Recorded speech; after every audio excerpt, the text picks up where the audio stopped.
बनेगा नया chief justice of Pakistan. Tehreek Insaf का खुसूसी कमेटी के इजलास में बैठने से इनकार। स्पीकर अयाज सादिक ने इजलास में शिरकत की दावत दी। बैरिस्टर गौहर ने मना कर दिया, बता दिया कि वो और उनके लोग इजलास में नहीं बैठेंगे। इससे पहले पीटीआई के बैरिस्टर गौहर, बैरिस्टर अली जफर और सुन्नी इत्तेहाद काउंसिल के साहबजादा हामिद रजा शाम के इजलास में नहीं आए थे। वजीर कानून आजम नजीर तारड़ ने 4 हुकूमती अरकान को पीटीआई अरकान को मनाने का टास्क दिया था। साथ ही कहा था कि आईनी तौर पर कमेटी पीटीआई के बगैर भी फैसला कर सकती है। खुसूसी पार्लिमानी कमेटी के इजलास में 3 जजेस के नाम पर गौर होगा। जस्टिस मंसूर अली शाह, जस्टिस मुनीब अख्तर और जस्टिस जाया अफरीदी के नाम शामिल हैं। आज ही नए चीफ जस्टिस के नाम की मंजूरी का इम्कान है।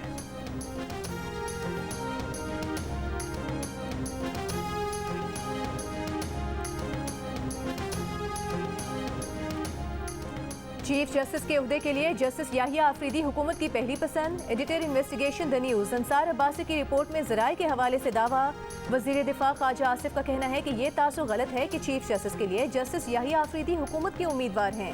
पार्लिमानी कमेटी फैसला करेगी कि जस्टिस मंसूर अली शाह, जस्टिस याहिया अफरीदी और जस्टिस मुनीब अख्तर में से कौन अगला चीफ जस्टिस होगा। चेयरमैन तहरीक इंसाफ बैरिस्टर गौहर खान ने कहा कि ये तासुर गलत है कि जस्टिस मंसूर अली शाह तहरीक इंसाफ के जज हैं, हमारा कोई जज नहीं।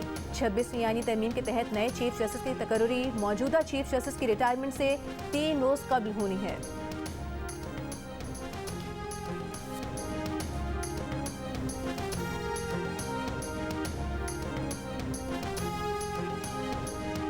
मुअज़्ज़ज़ अक्सरियती अरकान ने 41 आज़ाद उम्मीदवारों को पीटीआई में शामिल होने का इख्तियार दिया। इंतहाई एहतराम के साथ हम अक्सरियती अरकान के इस फैसले से इत्तफाक नहीं करते। मखसूस नशिस्तों के केस में chief justice of Pakistan justice Qazi Faez Isa ने अपना इख्तिलाफी फैसला और इजाफी नोट जारी कर दिया। कहा यह अरकान पहले ही अपने आईनी हक को इस्तेमाल करके सुन्नी इत्तेहाद काउंसिल में शामिल हो गए थे। अब वो 41 अरकान सुन्नी इत्तेहाद काउंसिल के रुकन है। ना आइन ना ही एक्ट हमें ये इख्तियार देता है कि हम इन्हें किसी और सियासी जमात में शमूलियत की हिदायत दें। आइन और कानून इजाज़त नहीं देता कि उन्हें किसी और सियासी जमात में शमूलियत का 15 दिन का मौका या इजाफी रास्ता दें। तवक्को है कि मखसूस नशिस्तों के केस में अक्सरियती फैसला करने वाले जजेस अपनी गलतियों पर गौर करके दुरुस्त करेंगे। बरादर जजेस यकीनी बनाएंगे कि पाकिस्तान का निज़ाम आइन के तहत चले।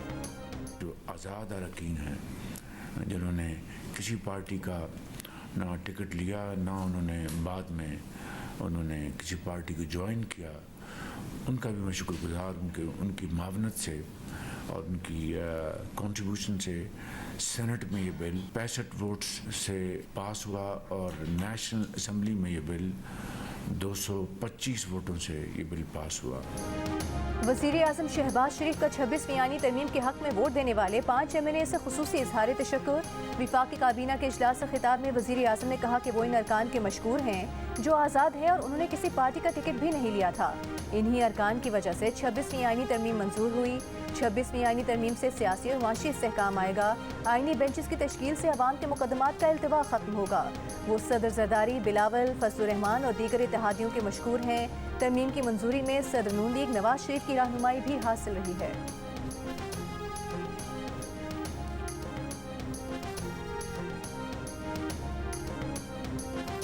चेयरमैन पीटीआई बैरिस्टर गौहर की पीटीआई में फॉरवर्ड ब्लॉक की खबरों की तरदीद। कहा यह खबरें पार्टी को तकसीम करने की कोशिश हैं। पार्लिमानी कमेटी के लिए नाम देने की वजाहत करते हुए कहा कि पार्लिमानी कमेटी में न जाने का फैसला पॉलिटिकल कमेटी ने रात को किया। स्पीकर को जल्द नाम इसलिए भेजे कि अगर पॉलिटिकल कमेटी जाने का फैसला करती और नाम ना दिए होते तो प्रोसेस से आउट होने का खदशा था। पीटीआई के सेनेटर शिबली फराज का कहना है कि मरकजी रहनुमाओं पर अदम एतमाद की कोई बात नहीं। आईनी तरमीम ज़बरदस्ती करवाई गई हैं। आईनी तरमीम पर शदीद तहफ़्फ़ुज़ात हैं।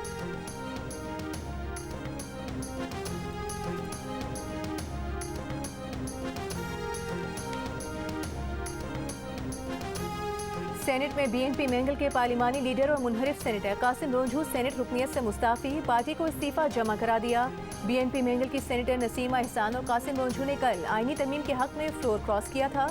सरदार अख्तर मेंगल ने दोनों सेनेटर से इस्तीफ़ा तलब किया था। कासिम रोंझू व्हील चेयर पर सेनेट में वोट डालने आए थे। मीडिया से गुफ्तगू में अख्तर मेंगल ने कहा कि रात के अंधेरे में आइन का मुसवदा पेश किया जाता रहा। वज़ीर खुद मुजव्वज़ा आईनी तरमीम पर मुत्तफ़िक़ नहीं थे। वफादारियाँ तब्दील करने की कोशिशें की गईं। अख्तर मेंगल के हमरा मौजूद कासिम रोंझू ने कहा कि जोर आवर लोग थे।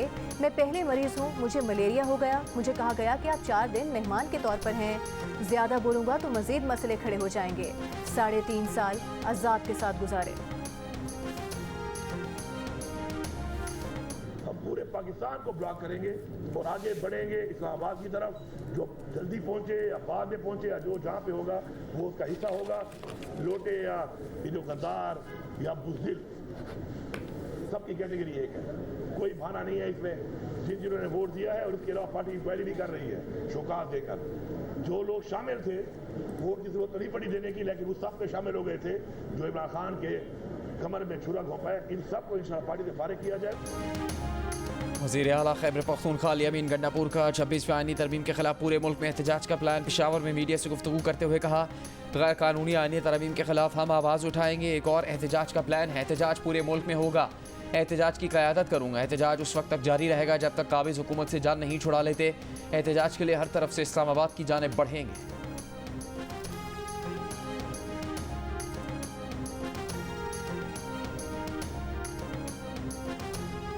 विफाकी वज़ीर इत्तलात अता तारा ने कहा है कि आईनी तरमीम के लिए इत्तेफाक राय की पूरी कोशिश की गई। तहरीक इंसाफ अंदरूनी इंतशार का शिकार है। PTI का एक ग्रुप पार्लियामेंट में, दूसरा बाहर है। PTI में इख्तलाफात खुलकर सामने आ गए हैं।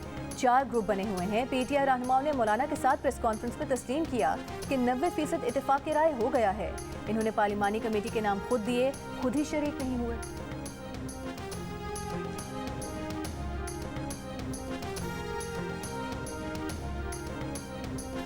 ANP के रहनुमा अमल वली खान ने कहा कि तहरीक इंसाफ 26वीं आईनी तरमीम पर झूठ ना फैलाए और मजीद प्रोपेगेंडा ना करे। ये बताएं कि इस तरमीम से क्या मसला है। तरमीम के बारे में खुसूसी कमेटी के इजलास में अपनी तजावीज़ और सिफारिशात क्यों नहीं थी। अगर ये कानून इतना ही बुरा है तो मौलाना साहब के साथ ये मुत्तफ़िक किस ड्राफ्ट पर हुए थे। अगर ये कानून इतना ही बुरा है तो इसी कानून के तहत बनने वाली खुसूसी कमेटी में अपने अरकान के नाम क्यों दिए। कौमी असम्बली में गजा में मासूम बच्चों और खवातीन की शहादतों और लबनान में हालिया तबाहकुन हमलों की मजम्मत की करारदाद मुतफ़िका तौर पर मंजूर। ऑपोजिशन लीडर उमर अयूब ने इजलास में मुतालबा किया कि स्पीकर पार्लियामेंट में एजेंसीज के लोगों की मौजूदगी की इंक्वायरी कराएं। स्पीकर के स्टाफ को तस्वीर दी हैं, इसकी इंक्वायरी करें। यकीनी बनाएं कि CCTV वीडियो डिलीट ना हो। ये रिवायात बहुत गलत हैं। डिप्टी स्पीकर ने कहा कि उनके ख्याल में स्पीकर कौमी असम्बली ने इंक्वायरी की हिदायत कर दी है। मुस्लिम लीग नून के रुकन हनीफ अब्बासी का कहना था कि PTI अलिफ लैला की कहानियां बनाना जानती है। PTI ने गलत सियासी रविश अपनाई हुई है। PTI के तमाम सदर अरकान कॉम्प्रोमाइज हैं।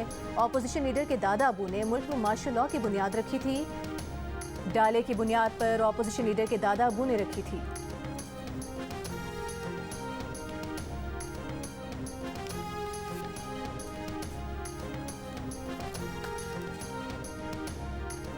चीफ जस्टिस काजी फायजी साहब चेंबर वर्क पर चले गए। जस्टिस मंसूर अली शाह का बेंच कमरा अदालत नंबर 1 में मुंतकिल। चीफ जस्टिस पाकिस्तान काजी फायजी साहब चेंबर वर्क के दौरान फैसले लिखेंगे। चीफ जस्टिस काजी फायजी साहब 25 अक्टूबर को रिटायर हो जाएंगे।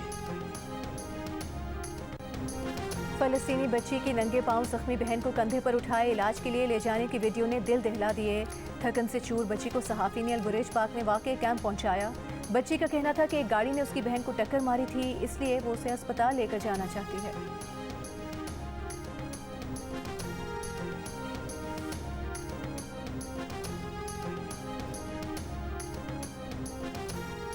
भारत ब्रिक्स तंजीम में पाकिस्तान की रुकनीत की दरख्वास्त की मुमकिना हिमायत करेगा। भारतीय मीडिया का कहना है कि ब्रिक्स में रुकनीत की पाकिस्तान की तवील अरसे से मौजूद दरख्वास्त पर रवा इजलास में पेशरफ्त हो सकती है। रूस में जारी ब्रिक्स के इजलास में 24 ममालिक के सरबरा शिरकत कर रहे हैं। कॉन्फ्रेंस में ईरान के साथ स्ट्रेटेजिक शराकत दारी के अहम मुआहदों पर दस्तखत होंगे। सऊदी अरब की ब्रिक्स में हैसियत को भी वाज़ेह किया जाएगा। इजलास में चीन के सदर शी जिनपिंग और भारतीय वज़ीर आज़म नरेंद्र मोदी के दरमियान मुलाकात भी मुतवक्के है।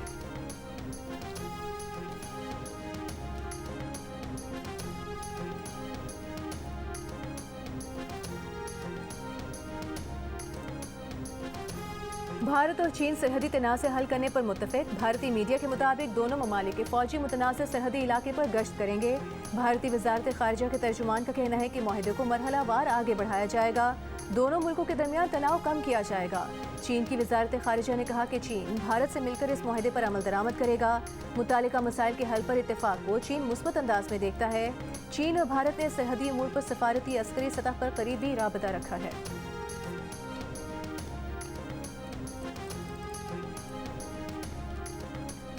तामीराती कंपनी से ठेके में रिश्वत लेने का इल्ज़ाम। पेरू के साबिक़ सदर को 20 साल 6 माह कैद की सज़ा सुना दी गई।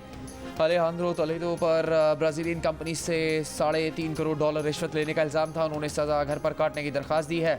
मौक़िफ़ अपना है कि वो कैंसर के मरीज़ हैं। वो 2001 से 2006 तक पेरू के सदर रहे।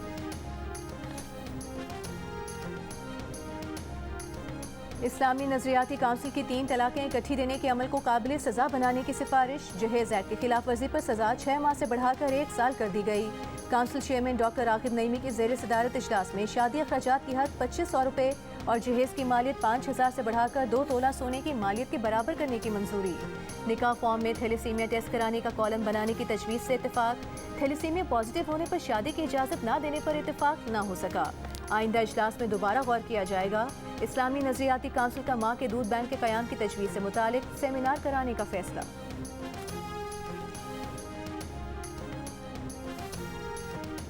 आर्ट्स काउंसिल कराची के ज़ेरे एहतमाम वर्ल्ड कल्चर फेस्टिवल के 27वें रोज़ फ़लस्तीनी फ़नकारों की फ़लस्तीन से सकाफ़ती मुज़ाहमत के उन्वान से थिएटर वर्कशॉप मुनक़िद की गई। फ़लस्तीनी हिदायतकार और फ़नकार अहमद उबासी और ज़ोयल लिफ्ट ने तलबा को अदाकारी के गुर सिखाए। फेस्टिवल में रूसी थिएटर प्ले रोड पेश किया जा रहा है। 25 अक्टूबर को रात 8 बजे बेल्जियम का थिएटर प्ले बॉडी रेवोल्यूशन, 26 अक्टूबर को रात 8 बजे जर्मन थिएटर प्ले ककून और रात को 9 बजे स्पेनिश थिएटर प्ले टंग्स पेश किया जाएगा।